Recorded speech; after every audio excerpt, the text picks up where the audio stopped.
കൊച്ചി വിമാനത്താവളത്തിൽ നിന്നും വളർത്തുമൃഗങ്ങൾക്ക് ഇനി വിദേശത്തേക്ക് പറക്കാം.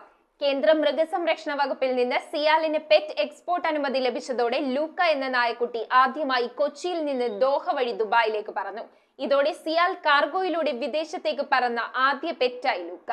കൊച്ചി വിമാനത്താവളത്തിലൂടെ വളർത്തുമൃഗങ്ങളെ വിദേശത്തേക്ക് കൊണ്ടുപോകാനുള്ള സൗകര്യമാണ് നിലവിൽ വന്നിരിക്കുന്നത്. ജൂൺ 6 പുലർച്ചെ ലാസ ആപ്സോ ഇനത്തിൽപ്പെട്ട ലൂക്ക എന്ന നായക്കുട്ടിയാണ് ആദ്യമായി കൊച്ചിയിൽ നിന്ന് ദോഹ വഴി ദുബായിലേക്ക് പറന്നത്. ഖത്തർ എയർവേസിലാണ് ലൂക്ക കൊച്ചിയിൽ നിന്ന് ദോഹയിലെത്തിയത്. തിരുവനന്തപുരം ആറ്റിങ്ങൽ സ്വദേശികളായ രാജേഷ് സുശീലൻ, കവിത രാജേഷ് ദമ്പതികളുടെ ഓമനയാണ് ലൂക്ക. കേന്ദ്ര മൃഗസംരക്ഷണ വകുപ്പിൽ നിന്ന് സിയാലിന് പെറ്റ് എക്സ്പോർട്ട് അനുമതി ലഭിച്ചതോടെ ഈ സൗകര്യമുള്ള കേരളത്തിലെ ഏക വിമാനത്താവളമായി സിയാൽ മാറി. 24 മണിക്കൂറും പ്രവർത്തിക്കുന്ന ശീതീകരിച്ച പെറ്റ് സ്റ്റേഷൻ, പ്രത്യേക കാർഗോ വിഭാഗം, വെറ്റിനറി ഡോക്ടർമാർ, കസ്റ്റംസ് ക്ലിയറൻസ് കേന്ദ്രം, മൃഗങ്ങളെ കൊണ്ടുവരുന്നവർക്കുള്ള ഫെസിലിറ്റേഷൻ സെന്റർ എന്നിവ സിയാൽ ഒരുക്കിയിട്ടുണ്ട്. ഇതുവരെ ആഭ്യന്തര റൂട്ടുകളിൽ മൃഗങ്ങളെ കൊണ്ടുപോകാനും കൊണ്ടുവരാനുമുള്ള അനുമതി മാത്രമേ സിയാലിന് ഉണ്ടായിരുന്നുള്ളൂ. എന്നാൽ ഇപ്പോൾ എല്ലാ വിദേശ രാജ്യങ്ങളിലേക്കും പ്രത്യേകം സജ്ജമാക്കിയ കൂടുകളിലൂടെ കാർഗോ വഴി കൊണ്ടുപോകാനുള്ള അനുമതിയാണ് ലഭിച്ചിട്ടുള്ളത്. ഇന്ത്യയിലെ മുൻനിര വിമാനത്താവളങ്ങളിലുള്ള എല്ലാ സൗകര്യങ്ങളും കൊച്ചി വിമാനത്താവളത്തിൽ ഏർപ്പെടുത്താനാണ് മാനേജ്മെന്റ് ലക്ഷ്യമിടുന്നതെന്ന് CIAL managing director S Suhas IAS പറഞ്ഞു. News bureau,